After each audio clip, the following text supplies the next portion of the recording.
Paul Graham just dropped an essay on exactly how to earn $1 billion, and here's what makes it fascinating. It's not a secret. It's not hidden behind years of MBA curriculum or locked in a boardroom at some elite venture capital firm.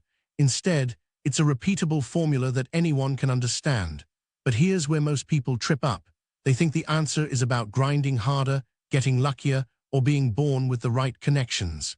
Graham, the co-founder of Y Combinator, who's literally helped launch over 3,000 startups and more than a dozen billion-dollar companies, says that's backwards. The real answer is about understanding one core principle and then executing ruthlessly on it. He breaks down exactly how value gets created in the world, how you capture a piece of that value, and why most people fail at one or the other.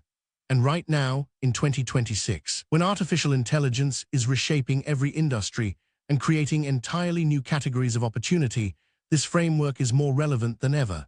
The timing is wild because the same rules that built billion-dollar companies like Airbnb, Stripe, and Dropbox still apply to AI startups launching today. The Rift team has analyzed Graham's playbook, and what we found will change how you think about entrepreneurship. This isn't about luck or destiny. This is about mechanics. And that's just the beginning. Paul Graham isn't just another Silicon Valley philosopher spouting wisdom from a coffee shop. He's arguably the single person most responsible for the modern startup ecosystem as we know it. Think of him as the architect who designed the blueprint that billions of dollars have been built on. Back in the early 2000s, Y Combinator was a radical experiment. Graham believed that if you took a diverse group of young founders and gave them 3 months of mentorship, a small amount of funding, originally just $6,000 to $20,000 per company, and a clear framework for thinking, they'd build something amazing. He was right. That first batch of just 8 companies turned into a program that has now funded over 3,000 startups across more than 25 years. The numbers are staggering. Airbnb, Stripe, Dropbox, Reddit, and Twitch all came through Y Combinator's gates. Those 5 companies alone are worth over $600 billion combined. But here's what's fascinating. Graham didn't just get lucky with a few winners. He systematized the process. He figured out what actually works, and then he coded those principles into the way Y Combinator operates. When Graham publishes an essay about how to earn $1 billion, he's not theorizing. He's distilling 2 decades of directly observing how billions of dollars actually get created.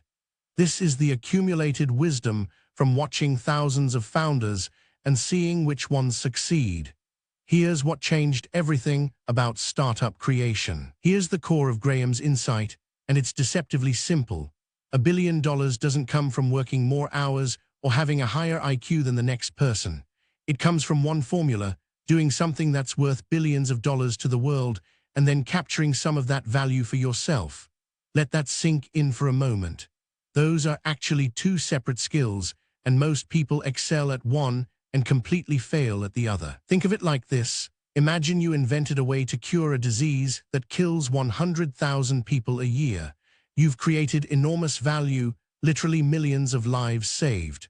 But if you can't figure out how to monetize that cure, build a company around it, and get it to market, you'll make almost no money.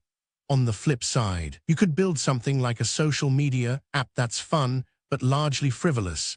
Yet if millions of people use it, and you figure out a way to make money from that attention, you can become a billionaire. Graham says the founders who build billion-dollar companies do both. They create something the world genuinely needs, and they build a sustainable business model around it. Stripe founders saw that payments were broken for online businesses. They created extraordinary value there. Then they captured value through a clever revenue model. It's not luck. It's not magic.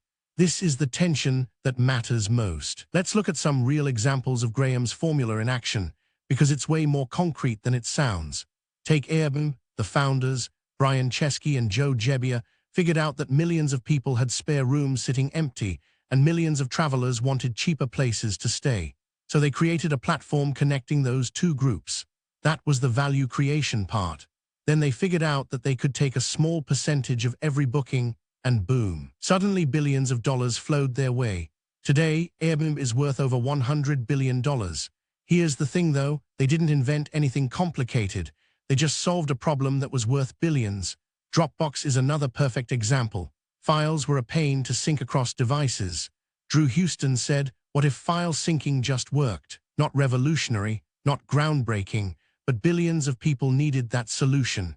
They created the value, captured it through subscriptions, and the company became worth tens of billions." Then there's Stripe. Payment processing was genuinely broken for online businesses. Companies like Amazon had to build their own payment infrastructure from scratch. Stripe looked at that mess and said, "We're going to make this frictionless." That value creation led to a company now worth over $95 billion. The pattern is identical every single time. Massive problem, elegant solution. Clear way to capture value, but here's where most startups fail. Now here's where it gets interesting. Most people who try to build billion-dollar companies fundamentally misunderstand what's required. They think it's about working 80-hour weeks, being an absolute genius, or stumbling into viral growth. But the data tells a different story. Graham's framework flips the script on what actually matters. First, there's the work harder myth. The truth is, working 80 hours a week on the wrong problem doesn't get you to $1 billion. It gets you burnout. What matters is working on a problem where value creation can be truly massive. That's usually a problem that affects millions of people or generates enormous economic value. Second, there's the intelligence myth. It sounds harsh, but having an IQ of 160 instead of 130 probably doesn't change your outcome at all. What matters is clear thinking and relentless focus on the customer's actual problem. The smartest founders often fail because they build complex solutions to problems nobody cares about. Third, there's the luck myth. Graham says success isn't random. The founders who hit billions all follow this formula. They identified massive pain points, built elegant solutions, and captured value systematically. Yes, timing matters, but timing is about choosing to build in a growing market, not about hoping lightning strikes. The real insight is this: anyone with reasonable intelligence and strong work ethic can follow this framework, but very few actually do. So what does this mean for AI in 2026? We are at an inflection point. AI is creating entirely new categories of value that didn't exist 3 years ago. You can automate work that used to require thousands of employees. You can unlock insights from data that were previously invisible. You can build products that scale to millions of users with almost zero marginal cost. That's the raw material for billion-dollar companies right there. The founders winning in AI aren't the ones with the biggest GPU clusters or the most computing power. They're the ones who understand what problems AI actually solves for real customers and can build a sustainable way to capture value from that solution.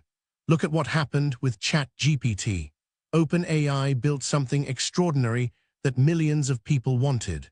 That's value creation. But the real profit came from understanding that some users would pay for access to better models through subscriptions. That's value capture. The same will be true for the next wave of AI companies. The founders building billion-dollar AI companies in 2026 are doing exactly what Graham described, solving a genuine customer problem at massive scale and figuring out how to turn that into a sustainable business model. The competition is fierce, but the opportunity is genuine, and that's where the race really begins. So how do you actually apply this? Here's the playbook. Step 1. Identify a genuine problem that affects a large number of people or has massive economic value. Not something you think would be cool, something people are actively frustrated about right now. Talk to at least 20 people who have this problem. Really listen to how much it costs them in time or money. Step 2. Build the simplest possible solution to that problem. Not the fanciest, not the most feature-rich, the simplest. This is what Graham calls doing things that don't scale. Manually solve the problem for your first 100 users if you have to. Step 3. Measure if people actually value what you've built. This sounds obvious, but most founders skip this step. Are people willing to pay? Do they keep using it? Are they telling their friends? Real market validation, not just positive feedback. Step 4. Figure out how to capture value. This is where most founders hesitate, but it's critical. How will you sustainably make money from this? Subscription, percentage of transaction, licensing. You need a clear path to value capture from day one. Step 5. Scale relentlessly. Once you know you've solved a real problem and you've got a sustainable business model, scale it. Hire people, build distribution, optimize. This is the unglamorous part that separates billion-dollar companies from neat little businesses. And remember, you're not trying to be clever. This is the formula, and it works. Here's what Paul Graham's essay ultimately reveals. Earning $1 billion isn't mysterious. It's not reserved for geniuses or people born into wealth. It's the result of a clear, repeatable formula that's been proven thousands of times over. Create something the world genuinely needs at massive scale, and figure out how to capture some of that value sustainably. That's it. That's the whole thing. But executing on that formula, that's where the real work lies. Right now. In 2026, we are in the midst of the biggest value creation opportunity in human history. Artificial intelligence is unlocking capabilities that seemed impossible just 5 years ago. If you can identify a problem that AI solves better than anything else, and you can build a business around that, you're not playing with small numbers. You're potentially building a company that could reshape entire industries. The founders who understand Graham's formula and apply it to AI will be the ones building the next trillion-dollar companies. You don't need permission. You don't need a fancy degree. You just need to start talking to people with the problem, build something simple that solves it, and figure out how to make money. Everything else follows. The race is on. Follow Riff for daily insights into the AI breakthroughs, the startup strategies, and the frameworks that are reshaping the future of technology and wealth creation.